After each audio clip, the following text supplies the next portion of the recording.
Oh, it's that magical time. So you jump, tuck and roll, come up running. Yeah. All right.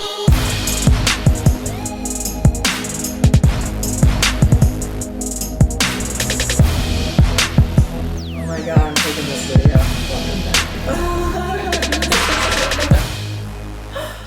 Boom. Oh, We are ready. Yeah. Oh, we're back. I missed this you. is a thing. Welcome to the Kindness Economy podcast. Oh, We talk about doing business from the heart outward. And we are your hosts. I am Rebekah, bonus parent Baba. I am Courtney, seeking solutions. And Yeah, how are you doing? Yeah, It's been a minute. long time. Yeah, and this is season 3. And it's technically Or season season 2. But, That's you know, true. if you want to listen to us not have a point, there's an additional 24 episodes for you. Yeah, that's true. But still, like we've been doing the thing. We've been coming here like on the regular. And today's episode is about showing up. And that's exactly what we've been doing. It seems very appropriate. Yeah. It's like we're back for more. Yes, exactly. I am so back for more.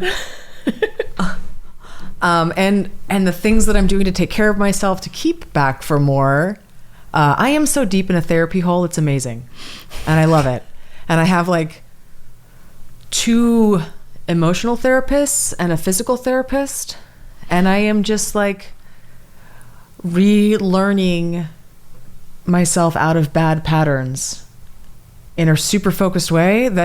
I'm really, really stoked about what potential I get to unlock out of myself when I stop doing unhelpful patterns. And we're not going to get too much into the details of this because we're going to keep our show sort of tight this time. We're keeping it pretty narrow. So what's going up for you? January has been about rest. I have been out of commission in some form or another. So yeah, like between food poisoning at the beginning of the month and like throwing out my hip halfway through the month, it's been a lot of rest. I've been doing a lot of things just while being cognizant of the limits of my body at any given point in time and understanding that those things change and to accept those changes and operate accordingly. Being alive past 40, it is An adventure. It is. It involves maintenance. Yeah. You did not expect to have to do. Think of yourself as a mechanic.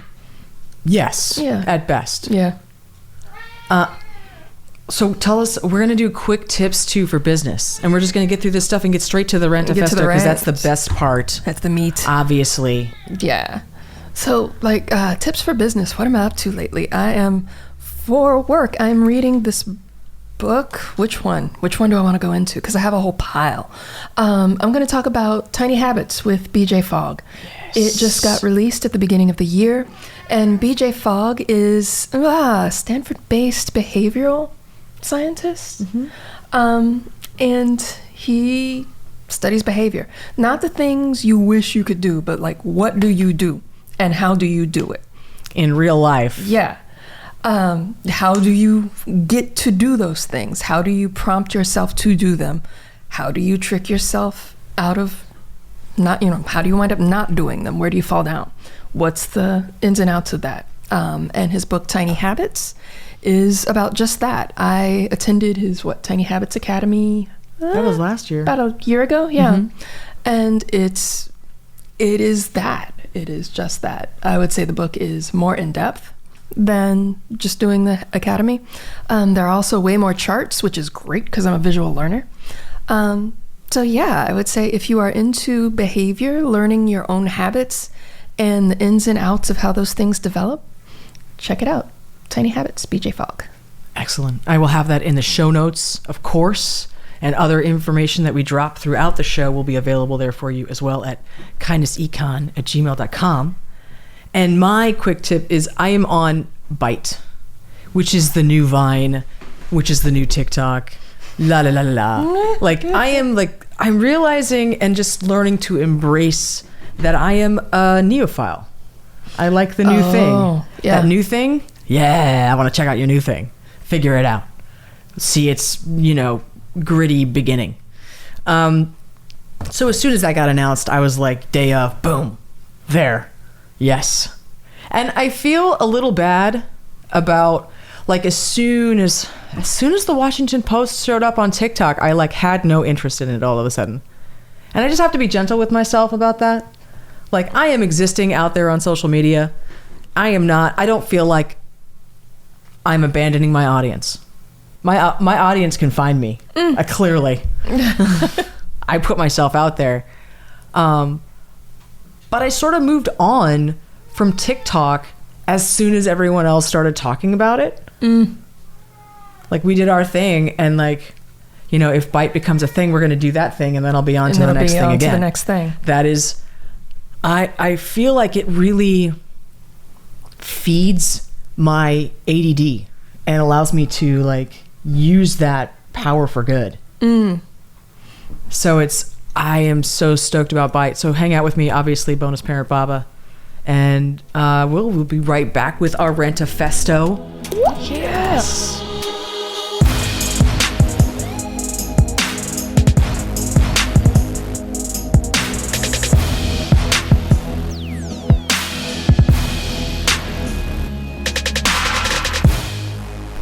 Oh, it's that magical time. So you jump, tuck and roll, come up running. Yeah. All right. Maybe you fall on your face and get up, dust your face off, and try again. Keep going. Yes. So our Rantifesto today is about showing up, and I am so stoked about what it feels like to show up for 3 years to do a project.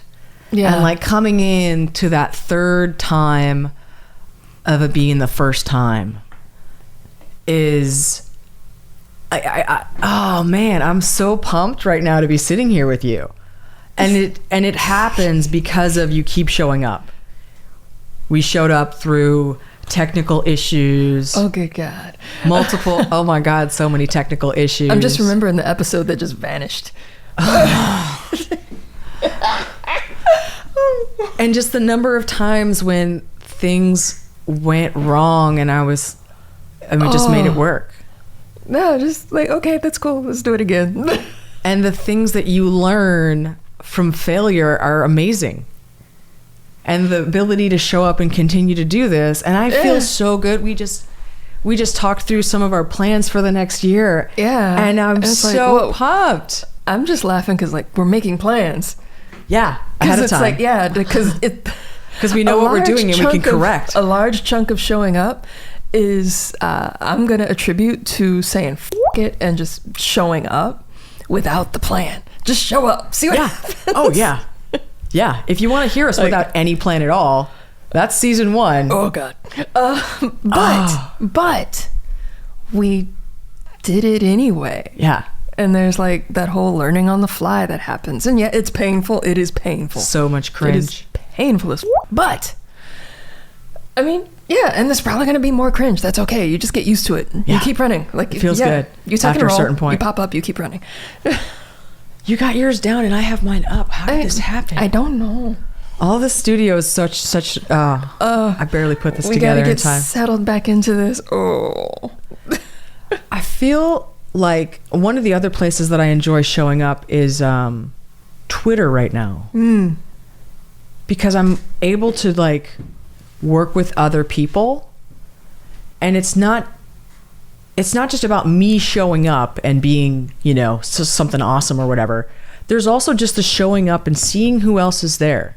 Figuring out, like, I feel like for the last 2 years, most of what I've been doing is just seeing how popular culture creates stuff for us to consume. TV shows, music, movies, all this stuff, books. Yeah. Like, what goes into timing it all? And there's no substitute for experiencing it in real time. And without a plan, without an agenda, you leave yourself open to just experiencing it and seeing what's possible. So I am super here for not having a plan. Especially when you start. Because like, what are you planning? You don't even know. Just, jump. Something will start to form around it. Yeah. And yeah, I'm just thinking about that, how that applies in so many cases. Just show up. Just be there. Do the thing. Show up. Be a hot mess. Or not. Nail it on the first try. Or don't. I'd be stoked for if you do. But, man.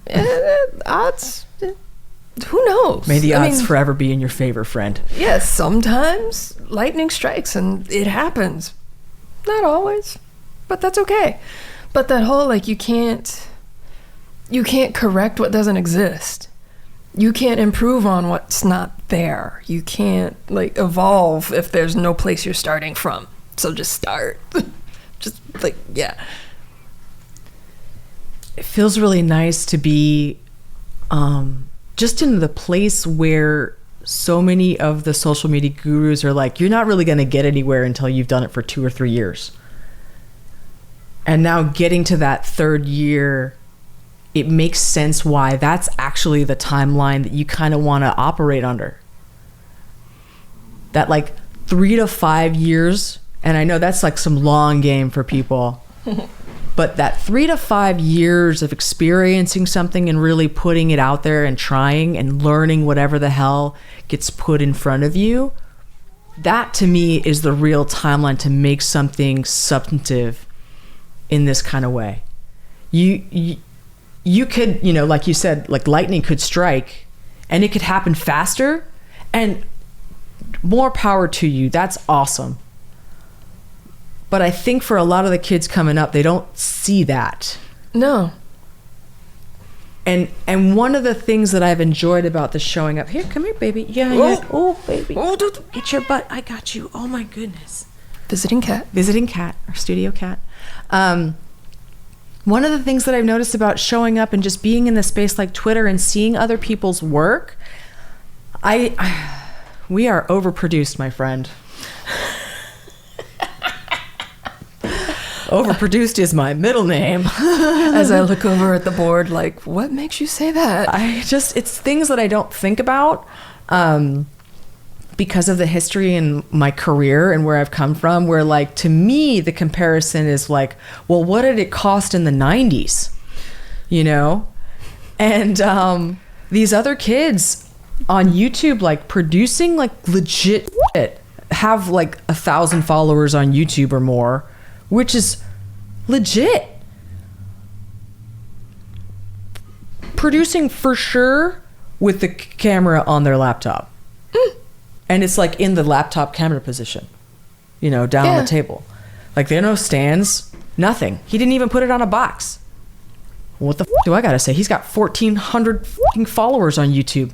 Like, I got so obsessed about a box. Like, clearly there's other ways to do this.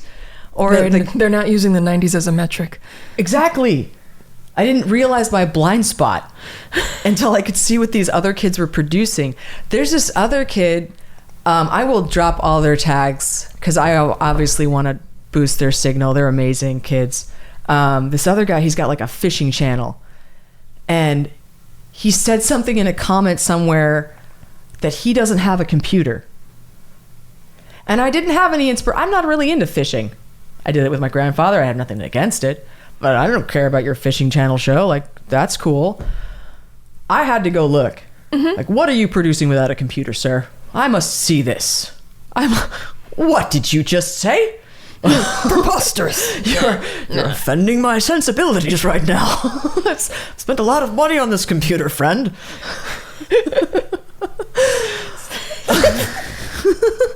You're about to say, get off my lawn, aren't you? I know.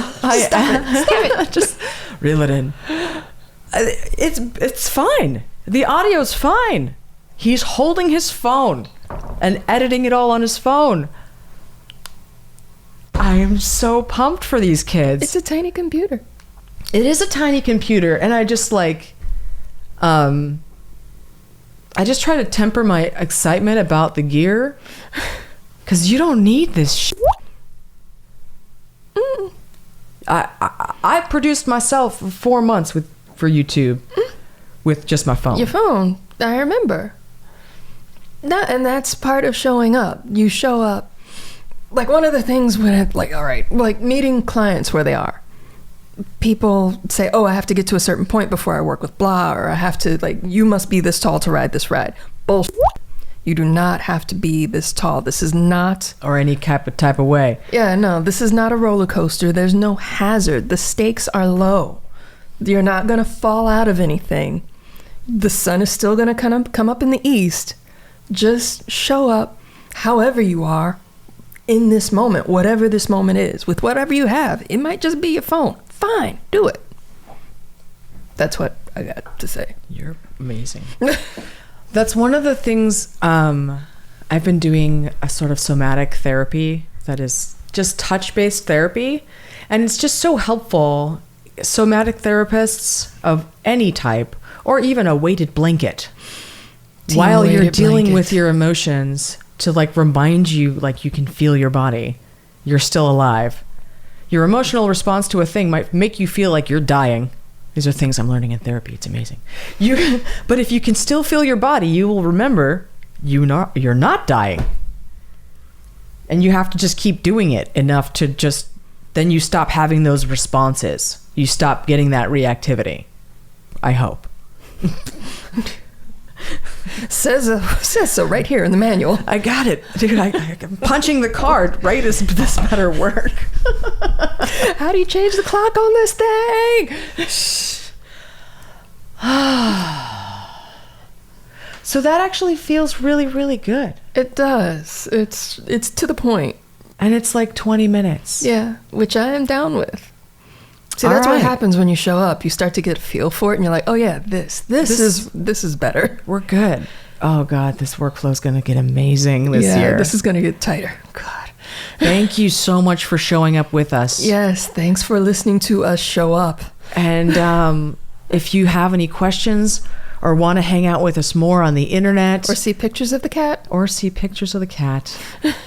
are available all over the internet. My tag is at Bonus Parent Baba, all over the place. You can find me. Yeah, and I am, because I've switched up my media a little bit. Like, I'm doing mailing lists weekly. I'm hitting the mailing list weekly now. So if you want to get stuff, you can sign up at my website. That is ckingsolutions.com. That's the letter C, King solutions, all one word, .com. Awesome. Well, I want you to take excellent care of yourself and the people and the world around you. Oh, God. Motherfuckers, please be kind. I'll see you in the future.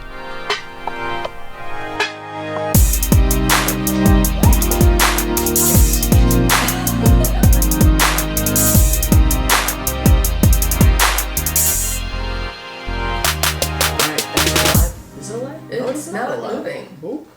And is it alive? Let's see there what it is. That's a nice wave. Hi. That's a healthy wave. Yeah. I like that. It doesn't look weird. I've missed it. Yeah. It's like, welcome back. We will start the way we start at the end. Of course.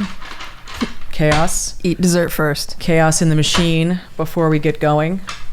I've been on some Seth Godin, but I do not like the way he talks about astrology.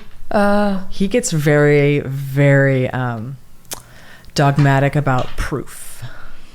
And I find that it's really intense for me the way some scientists get like super dogmatic. You cannot prove this. And it's like, no, you can't. It's like, what's wrong with the placebo exactly? Could you tell me why? Do they feel better? Because I feel like that's all that matters. In the end, yeah. Like, right. Let's introduce a little bit of chaos. Let's get some. It helps balance things out. Okay. I'm just realizing this is going to be the card that This is how we holds do it. the tenor. Oh. So good. All right. Earth. Yeah? Yeah. Earth 6. Nine. Dyslexia is real, folks. Gain. Okay. 9 of Earth. Correspondences, Venus and Virgo. We've had this card before. Yes. Keywords, contentment, security, a stroke of good fortune. Indeed. Increased growth. In the negative, it means excessive focus on material gain, temptation to force success. Meaning, the card inspires us to grow and to try more than ever thought with the card. Again, the meaning. The card inspires us to grow and to try more than ever thought ourselves capable of, because we have an instinctive belief that we will find what we need along the way. It somehow feels as if the universe recognizes our sincerity and responds in kind. That's a really big first sentence for a tiny, tiny paragraph space. I know. That pacing was difficult. Exploring the card. A gardener holds in his hands dirt. A gardener holds in, breathe. Welcome back. A gardener holds in his dirt-stained, rough hands a young sapling with 9 leaves ready to be planted into the ground. He's putting in all the effort that he can, but will then have to rely on nature to complete his work. This is a beautiful card. I'm really excited about it. Also, we're changing the cat's feeding patterns, and she has opinions. she is starving to death for the next 10 minutes. I apologize. I apologize to the audience. I apologize to the cat. But the auto feeder will feed her, I swear, in 10 minutes. Oh, it's an auto feeder.